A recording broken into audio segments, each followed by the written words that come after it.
राऊंडवालाचं main circle मस्त बनवलं आहे आता. पहिले नाही एवढं बनवलं होतं. हां पाणी येतं, लाईटिंग पण असते, पण आता उजेडात नाही काय चालू आहे. मस्त आहे. आम्ही इव्हनिंगला एकदा आलेलो ना तेव्हा छान चालू होता. आणि हे ऑपोजिटला स्वामींचं मठ आहे. सो कोणालाही यायचं असेल तर तुम्ही येऊ शकता. पॉप्युलर आहे मठ हे.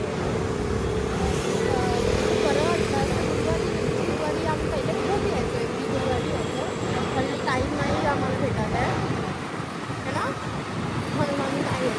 पण खूप असं खूप दिवसानंतर आलो ना तर खूप बरं वाटलं. आणि मोस्टली याच टायमाला गुरुवारचं तर आम्ही याच टायमाला येतो, बरोबर 4 वाजता मठ ओपन होतं तेव्हाच.